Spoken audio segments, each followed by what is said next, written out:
y me acompaña aquí en el estudio Tania Ramírez Hernández. Ella es directora ejecutiva de la Red por los Derechos de la Infancia en México, REDIM por sus siglas. Tania, muchas gracias. Te agradezco mucho. Qué historia más terrible, ¿no? Qué historia más dolorosa y, como decías, que no debería de ser olvidada y por lo menos tomar las lecciones que esto nos ha dejado, ¿no es cierto? Para que, en efecto, si ya no hubo una justicia diligente y adecuada, que al menos a partir de lo vivido y lo sufrido puedan construirse las garantías de no repetición, ¿no? Necesitamos que no vuelva a haber ninguna niña más secuestrada, desaparecida, Yo ahora asesinada. mencionaba solo a dos, pero ¿cuántas historias no hay de estas, Tania? Digo, ustedes lo saben esto muy bien en Redim, ¿no? Sí. La verdad es que la violencia en contra de niñez y adolescencia se expresa cotidianamente. Simplemente en este año, al arrancar en el mes de enero, 216 casos de homicidios contra niñas, niños y adolescentes, nada más, ¿no? México, que es un país que dolorosamente ha cobrado conciencia sobre los feminicidios, poca conciencia tiene de que el 10% de todos los feminicidios suceden en contra de niñas y adolescentes, ¿no? Entonces, claro que ahí nos están dando la evidencia de que niñez y adolescencia están en la línea de frente, ¿no? Son protagonistas también en estas historias de violencia. Invisibilizados como están de la escena pública, a veces parece que no cobran el interés y la atención, y tienen que ser estos casos dolorosísimos los que nos llaman a la reflexión y a la acción, quisiéramos pensar, porque son, ¿no?, emblemáticos y porque se hicieron públicos, ¿sabes?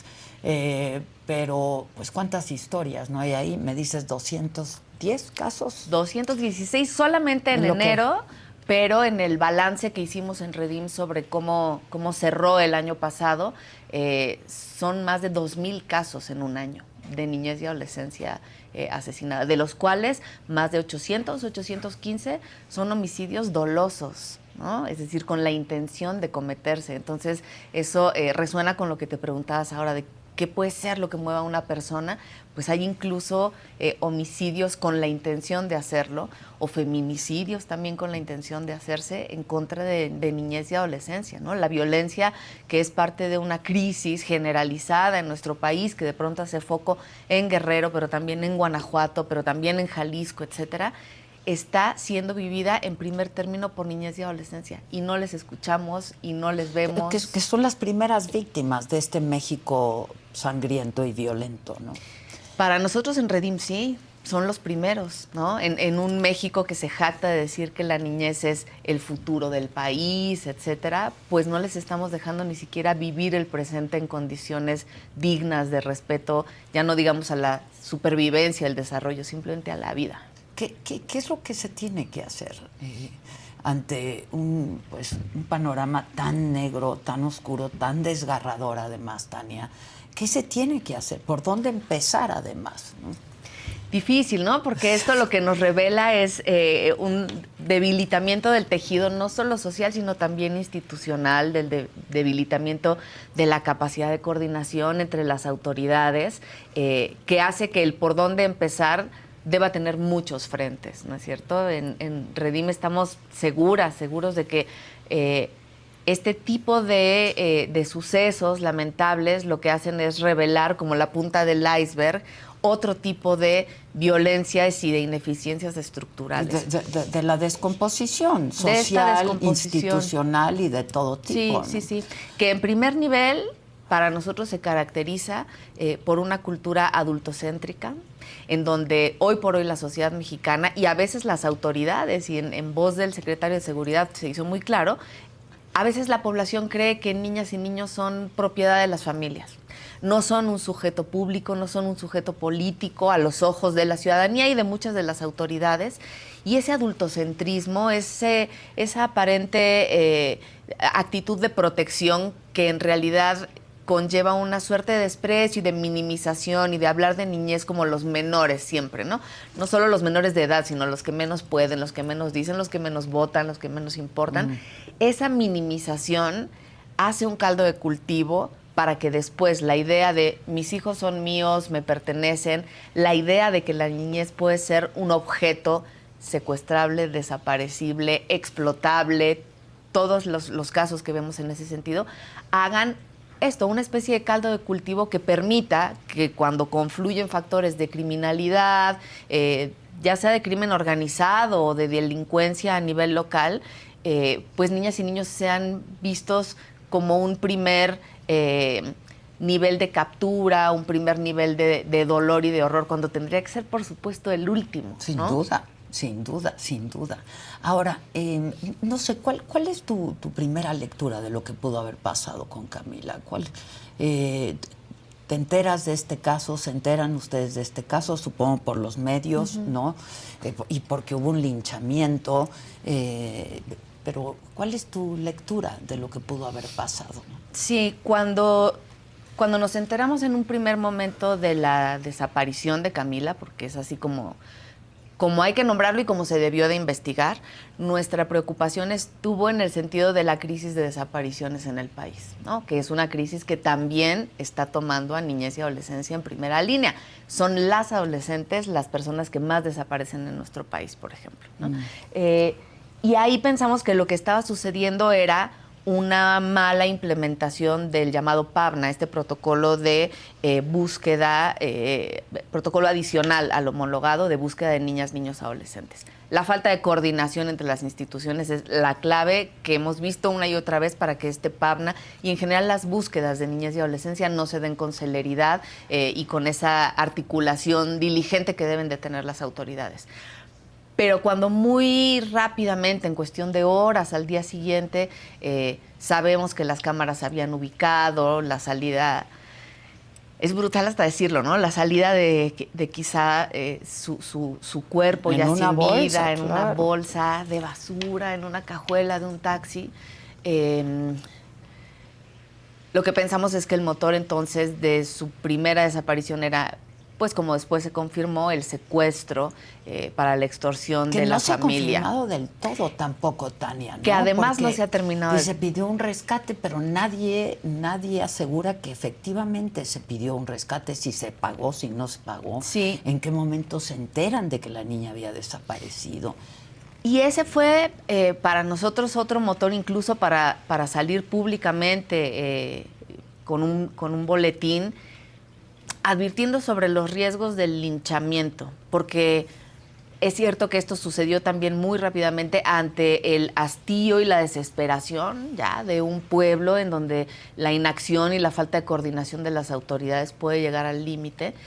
Pero efectivamente todo lo que no sabemos, Adela, y todo lo que quizá no llegaremos a saber, es también producto de que no se haya podido realizar una investigación adecuada, diligente, pronta, expedita, y probablemente nos quedaremos con muchísimas dudas, y creo que eso profundiza la injusticia cometida contra Camila. El derecho al acceso a la justicia, por supuesto, es un derecho que tenía incluso la aparente victimaria que fue ultimada en este linchamiento, pero es también un derecho de las víctimas, y me parece que la madre de Camila, a la que por supuesto hay que enviar y acercar toda la solidaridad y todo el dolor sentido como país, se va a quedar como nosotras con muchísimas dudas, y eso es profundamente injusto, y eso no abona al fortalecimiento de este tejido institucional del que estamos hablando. No puede ser que sucedan muertes como la de Camila, y no puede ser que no se investiguen y que queden tantas incógnitas, y que tantos no pase huecos. Nada, ¿no? Sí. Digo, hoy que le preguntaron al presidente, yo no sé cómo sale al atril sin saber qué fue lo que pasó con esta niña, ¿no? Porque pues, todo México estamos hablando de eso. Sí. Y solo decir que pues es un caso muy lamentable. Sí, claro que lo es, y muy doloroso. Pero ¿cómo sales a una conferencia mañanera sin saber qué fue lo que pasó? Sí, es lamentable la respuesta, ya sea cuando ha sido verbal, como por ejemplo también el secretario de Seguridad diciendo en un primer que momento no la que era, bien a la que era niña, casi ¿no? culpa de la mamá porque son responsabilidad de los niños. Además de revictimizarla, es profundamente poco profesional ese comentario. Hay una ignorancia incluso de las leyes cuando se dice algo así. Niñez y adolescencia no son responsabilidad de sus familias. Por supuesto, en el sentido de que son hijas e hijos de sus progenitores o adoptores, lo son. Pero hay una responsabilidad del Estado. Y ahí, Adela, México está en un momento crítico porque el Comité de los Derechos del Niño de las Naciones Unidas está revisando precisamente este año el cumplimiento de las obligaciones y de los compromisos del Estado mexicano. Y casos como estos, que por supuesto nos simbran y deben ser vistos en lo individual, pero que tristemente no son ni únicos ni aislados, hablan de una circunstancia en donde México no está cumpliendo con aquello a lo que se comprometió al ratificar esta convención. Y ahí hay que recordar que el cuidado de niñez y adolescencia es una corresponsabilidad entre la sociedad, la familia, las autoridades. Niñas y niños son de todas y todos, digamos, ¿no? Pueden ser hijos e hijas de sus padres y madres, pero son niñez de toda la sociedad y de todas las autoridades. Y sobre todo, en la agenda de seguridad, en materia de seguridad, no son las familias las responsables. Es la autoridad, es la coordinación entre las instituciones y es el Estado con E mayúscula quien tiene que hacerse cargo de eso y responder por ello.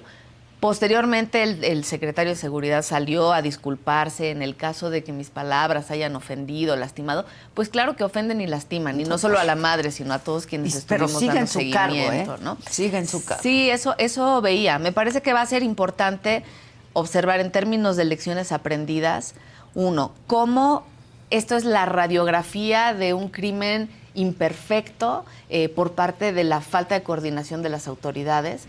Y en el segundo nivel, que fue lo que nos movió mucho en Redim, la respuesta desordenada pero articulada como una ira de múltiples cabezas del pueblo de Taxco en este caso, parecieran ser reacciones que por supuesto se entienden desde el dolor y desde la desesperación, pero que al final del día no procuraron ni justicia, ni verdad, ni reparación del daño, ¿no? Entonces, desde Redim sí tenemos la preocupación de hacer pues un llamado a que este tipo de reacciones no abonan al mejoramiento de las circunstancias y sobre todo pueden incluso llevar a ser víctimas a otras personas. Hay que pensar que, por supuesto, con Camila en la centralidad de nuestra memoria y de nuestro dolor, hay otras niñas y hay otros adolescentes ahí, ¿no? La amiga de Camila probablemente quede marcada por el estigma de su familia, pero presenció, al menos las imágenes van a quedar ahí para siempre, la muerte violenta de su madre, ¿no? Y me parece que también hay que pensar en ella. Al parecer, no está confirmado, pero uno de los hermanos, uno de los chicos que estaba ahí, también es un adolescente menor de 18 años. Sí, tenemos también que pensar en él. Es decir, otra vez, con Camila en el corazón y en el duelo, también México es el México de los que quedan, ¿no? Y estos niños, estas niñas y adolescentes que quedan tienen que estar también en el centro de la atención y de la procuración de justicia e incluso de la protección. Ahora, ¿qué tendría cuál hubiera sido un protocolo prudente? Ustedes que pues echan a andar este tipo de protocolos de pronto, ¿cuál hubiera sido un protocolo? Es decir, la niña Camila recibe una invitación para ir a casa de la vecina a pasar la mañana, ¿no? ¿Cuál hubiera sido un protocolo pertinente y prudente? Sí, es difícil porque esta es una circunstancia tan cotidiana, familiar, amigable, que pensar que tenemos que construirnos como el México de los protocolos para las albercadas es brutal. Es brutal. Pero lo que sí existe, digamos, ¿en qué momento la madre de Camila empieza a notar una desaparición? Exacto. ¿Me explico? Sí, por supuesto. Y creo que en ese momento los principios de este PABNA, del Protocolo Adicional de Búsqueda de Niñez y Adolescencia, sí dan buenas pautas. No se debe de esperar ni un solo minuto antes de que la autoridad se articule en la búsqueda de alguna niña o niño, ¿no? No vale la pena decir, es adolescente y se fue con el novio, seguro se pelearon, espérese tantito. No, la actuación inmediata es importante. La coordinación entre las instituciones también. Y lo que hemos estado observando desde que este protocolo se aprobó y ya se está en principio implementando en todo el país, una de sus principales fallas tiene que ver con la falta de articulación. Si hay algún tipo de conflicto o de no celeridad en la articulación, en la coordinación entre instituciones, los casos y la justicia se puede ir por la coladera en esos huecos de articulación. Y creo que también, pues lo que ya se ha revelado, ¿no? En media hora sale el oficio, no hemos notificado. Cada una de esas pequeñas inacciones desde la burocracia constituyen la falta al derecho a una debida investigación y un debido proceso. Fíjate, yo entrevisté el viernes, al presidente municipal, al alcalde de Taxco, y me decía, nosotros no podemos llegar sin una orden, ¿no? Sí. Cosa que entiendo, pero ¿acaso la Secretaría de Seguridad del municipio no puede llegar a preguntar o a investigar? Claro que puede, ¿no? Sí, Tania, sí. Claro que puede. O sea, desde el momento en que la madre de la niña reporta una desaparición, pues ahí la Secretaría de Seguridad empieza con una investigación. Sí, parte de la investigación precisamente tiene que ver con ubicar todos los posibles paraderos, armar las hipótesis sobre qué es lo que puede haber sucedido y en ese sentido el accionar con los límites que puede tener, por supuesto, el procedimiento. Si necesita ser un juez que dé una orden de aprehensión y de ingreso a la vivienda, de eso se entiende. De lo que sea.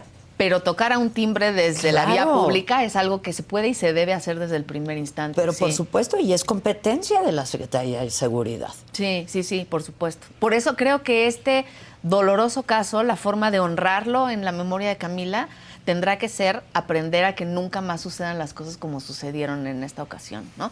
Que cada persona, servidora pública, en la pequeñez de su escritorio, sepa que no hay media hora que valga la pena en la espera de la búsqueda de una niña, ¿no? Que sepa que no es algo que debe esperar a que llegue el jefe, ni a que yo me termine mi café, La diligencia es una cualidad que puede salvar vidas y es un deber de todas las personas en la administración pública, en la cadena de quienes son responsables de casos como estos, que no son pocas personas, ¿no? No es únicamente la gobernadora, no es únicamente el secretario de Seguridad. Hay toda una cadena. Exacto. Hay toda una cadena. ¿Cómo trabajan ustedes en Redim con la autoridad, Tania? Pues hacemos un trabajo de incidencia siempre que sea posible, tanto en lo legislativo como para la construcción de los protocolos. Por ejemplo, este protocolo del que hemos hablado lo pudimos construir afortunadamente junto con la autoridad y lo construimos también con niñas, niños, adolescentes. El PAPNA no se hizo público ni salió en el diario oficial, digamos, hasta que no se consultó y se trabajó con niñas, niños, adolescentes. Hay que recordar que es su derecho también participar de las leyes y de los instrumentos de política pública que afectan sus vidas, ¿no? Por supuesto, trabajamos también observando cuáles son esas deficiencias en las leyes que hay en nuestro país que puedan hacer que el accionar de las autoridades no sea lento, no sea expedito, sobre todo no sea adecuado desde un enfoque de derechos de la niñez.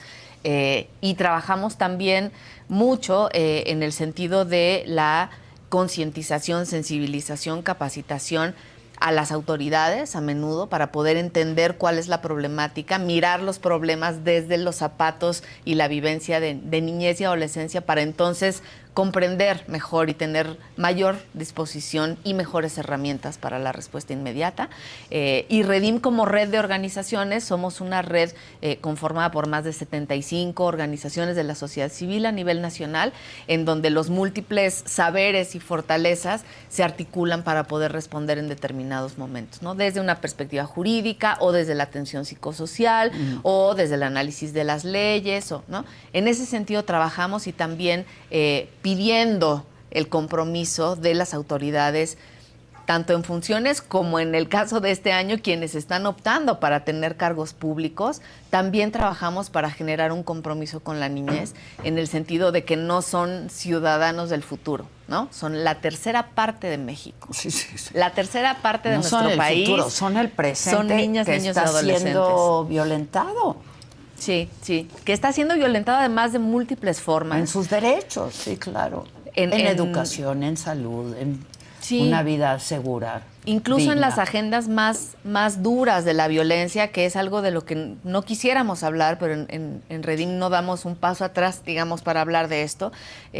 Violencia sexual, desapariciones, reclutamiento, feminicidio, todos estos terribles delitos y violaciones a los derechos humanos de toda persona no solamente suceden en el mundo adulto, no únicamente los vemos en los encabezados cuando son personas mayores de edad quienes los viven.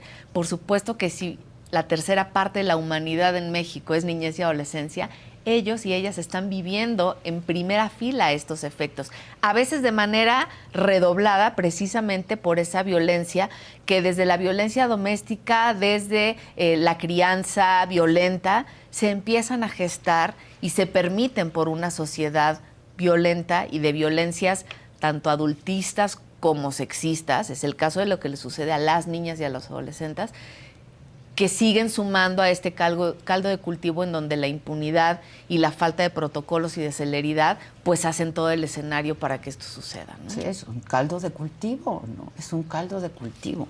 Ahora, ¿cómo? Por supuesto que tiene que haber sentencias, ¿no? De quienes sobrevivieron al linchamiento. Y en caso de que se demuestre, ¿no? Porque todavía hay que ver su participación en el asunto, ¿no? De estos supuestos culpables. Pero más allá de las sentencias, ¿qué haces después? Porque, como dice, hay un menor de edad que ahora pues está detenido, ¿no? Es uno de los hijos de la mujer linchada.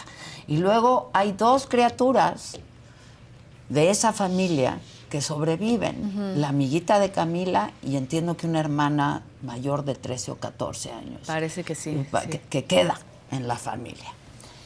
¿Qué se hace con ellos? Sí, creo que por eso es importantísimo observar y analizar estas historias a la luz no solo del derecho penal, digamos, sino de un marco de derechos humanos de la niñez y de la adolescencia.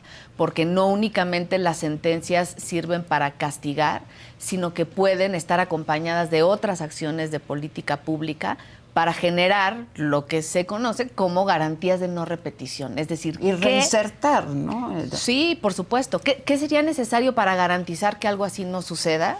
Pues no únicamente castigar a los responsables, sino que la autoridad tendrá que revisar todas sus omisiones y todas sus fallas para revertir ese camino, ¿no? Empezando por la autoridad, por sin supuesto, duda. Por supuesto. Y en el caso de estos niños, niñas, adolescentes, será fundamental un acompañamiento y una atención en el sentido de la no estigmatización, de la no revictimización. Hay que ver que también ellas y ellos, incluso si hayan participado en alguna medida de esto, son niños. Son víctimas, son niños y son víctimas también. Es decir, todo niño, niña, adolescente que tenga garantizado un esquema de vida mínimo con el derecho a la educación, a la alimentación, a la vivienda, al juego, no tiene por qué entrar en este tipo de historias, ¿no? Y creo que es importante verles también, incluso en casos como reclutamiento, lo vemos, ¿no? Que nunca es un reclutamiento voluntario, nunca un niño ni una niña se adhiere voluntariamente a un grupo delictivo ni actividades como estas. Son siempre circunstancias extremas de violencia, de extorsión, de marginalidad, las que les llevan a ello. Y por eso, factores, sí, claro. Y por ello es importantísimo entenderles como víctimas. Y de ahí lo que te comentaba hace un momento, ver a estos niños y a estos, niñas, adolescentes que puedan estar involucrados en este caso en concreto y en todos los demás, verles y atenderles como víctimas de la circunstancia, de la delincuencia, y poder pensar en una ruta de restitución de sus derechos, ¿no? Analizar caso por caso cuáles fueron los derechos que se vulneraron en sus casos y poder generar una ruta de atención que vaya en ese sentido. Sí, porque nos preguntamos qué va a hacer ahora de estas dos niñas, ¿no? ¿En manos de quién? ¿O qué va a hacer de ellas? Exacto. Creo que también ahí el mensaje que como sociedad enviemos va a ser bien importante para que ellas puedan reconstruir una vida a la altura de la dignidad de la que poseen y a la que tienen derecho. Ahora, ¿cómo se tipifica el caso de Camila, por ejemplo, como feminicidio? Sí, En Redim no somos muy tendientes a hablar de infanticidios porque nos parece que eso también termina sumando a esta cultura minorista, ¿no? Y generar también a veces alertas en donde no lo están, ¿no? Sí, en Redim lo nombramos como un feminicidio por las causas en las que al parecer se desenvolvió y por la forma en la que perdió la vida, ¿no? Probablemente. Por eso también va a ser importantísimo que la investigación no pare y que el hecho de que la presunta responsable haya perdido la vida no es algo que cierra la carpeta de investigación. Va a ser fundamental poder llevar una investigación adecuada para que entonces, en el momento de emitir una sentencia, tengamos claridad efectivamente de si fue un feminicidio, si fue un homicidio agravado por cuestión, etcétera. O sea, por eso es importantísimo saber qué pasó. Saber qué pasó, ¿no? Saber qué pasó. Y no quedarnos socialmente con la sensación de que porque lo vimos mucho en redes o lo vimos citado en las noticias, ya sabemos lo que pasó. No sabemos lo que pasó y ese conocimiento tiene que venir de una investigación por parte de la autoridad que termine en sanciones y en responsabilidad. Es lo que te ¿no? iba a decir, las sanciones tienen que ser ejemplares, empezando por la autoridad omisa criminal, sin duda, ¿no? Sí, y creo que eso también abona a las garantías de no repetición. Es decir, vamos a estar en condiciones de tener la tranquilidad de que algo así no se repita en la medida en la que las sanciones hayan sido adecuadas, claras, para que ninguna persona que pueda volver a estar en la circunstancia o tentación de cometer algo como esto lo realice. Desde el lado de la delincuencia y de la criminalidad, pero también desde el lado de la autoridad. Sin duda, sin duda. En el caso de Redim, si la gente quiere ponerse en contacto con ustedes, Tania, que cuando alguien tiene una familia, un problema de esta naturaleza, ¿puede acudir a ustedes y cuál es su trabajo? Pueden acudir, por supuesto. Redim es una red de organizaciones, ¿no? Tampoco nos imaginen como un positivo ejército de abogadas y abogados. Ojalá fuera. Ojalá fuéramos. Hacia allá tendría que ir, pero en realidad también eso tendría que proveerlo el Estado y la autoridad, ¿no es cierto? Sí, claro. Entonces por eso lo que hacemos es dar una orientación para poder analizar estos casos con un enfoque de derechos, ¿no? Y no quedarnos simplemente, digamos, en lo penal o en lo criminal. Y poder poner el foco en niñez y adolescencia. Se pueden acercar a nosotras y a nosotros en nuestras redes sociales. Derechos Infancia. Redim quiere decir Red por los Derechos de la Infancia en México, entonces Derechos Infancia. Estamos muy activas en redes sociales. Y lo que solemos hacer también es hacer lecturas localizadas y en la medida de lo posible acompañadas, ¿no es cierto? Es decir, si algo así sucede en Jalisco, ¿qué organizaciones alrededor de Jalisco pueden acompañar? Y no solo qué organizaciones, sino cómo activamos de la mejor manera, el protocolo, proactivamente a las autoridades. Y a veces muy a menudo las organizaciones de la sociedad civil podemos ser buenos conductores para que esa articulación se dé, ¿no es cierto? Creo que en nuestro país también tiene que seguir creciendo el reconocimiento al trabajo de las organizaciones para que en colaboración autoridad y organizaciones podamos hacer lecturas más ricas de los casos, construir alternativas para la atención de estos niños y niñas, y creo que colaborativamente es como mejores resultados se pueden tener. No, pues sí, hacen un trabajo increíble estas organizaciones. ¿Ustedes han notado, y no sé qué les digan sus datos, un aumento en la incidencia a la falta de derechos de los niños, niñas y adolescentes de este país? Hay muchas cuestiones muy graves que nos preocupan. Es decir, en muchos otros países de nuestra región se habla de derechos como el derecho a la salud, a la educación, y el hecho de que en México tengamos que hablar de homicidios, de feminicidios, de desapariciones, pues nos habla de cómo hay graves violaciones a los derechos humanos de niñez y adolescencia, ¿no? Si bien es cierto que hay algunos indicadores en donde se han visto decrementos, por ejemplo, el caso del feminicidio. En 2022 hubo 93 casos, si no me equivoco, y el año pasado hubo 68. Se reconoce el decremento, por supuesto, pero podríamos estar tranquilos con ser el país en el que cada mes muere por feminicidio 5, a veces 6 niñas y adolescentes? Pues por supuesto que no, ¿no? Entonces, no es, en el caso del feminicidio, por ejemplo, no es tan grave el incremento como la permanencia, es decir, no deberíamos permitirnos ni un solo caso, ¿no? Entonces, esa es la gravedad y creo que va a ser muy importante este año, a la luz del examen periódico universal, que sucedió ya en enero de este año, y a la luz de la revisión que el Comité de los Derechos del Niño está haciendo a México, porque es ahí donde los ojos internacionales de personas expertas nos van a devolver una imagen en el espejo que quizá no estamos siendo capaces de ver, aunque desde la sociedad civil y también desde los medios de comunicación y del periodismo intentamos emitir alertas sobre cómo está viviendo niñez y adolescencia, ¿no? Y creo que eso va a ser clave en este año, en un año en el que muchas personas tomarán un cargo público y harán un juramento y un compromiso con la sociedad, y ojalá este compromiso con la niñez sea parte nodal de su compromiso político. ¿Han intentado ustedes en Redim algún acercamiento con alguna de las candidatas presidenciales, candidato presidencial o tantísimas más que se van a disputar este año electoral? Sí, hemos intentado, hay acercamientos con los equipos de campaña, hay incluso una plataforma, no solamente con Redim, sino con otras muchas organizaciones en el país, en donde estamos llamándoles a hacer un compromiso con la niñez. Y el próximo 30 de abril tendremos, digamos, el evento público en donde se podrá hacer físicamente ese compromiso, ¿no? Adhiriendo, estampando una firma, y pues será súper interesante que lleguen ahí todas y todos. Les estamos invitando animadamente y proactivamente. Esperemos que este sea uno de sus principales compromisos. Pues es que me parece que tendría que serlo, ¿no? Pues con la tercera parte de su población a gobernar, ni más ni menos, ¿no? Pues sí. Sí. Y que tanto daño hace, la verdad, ¿no? Que tanto daño hace. Te agradezco mucho, Tania. Muchísimas gracias. Gracias y nos también vemos por pronto. el espacio. Tania Ramírez, Gracias. muchas gracias, director ejecutivo Red por los Derechos de la Infancia en México.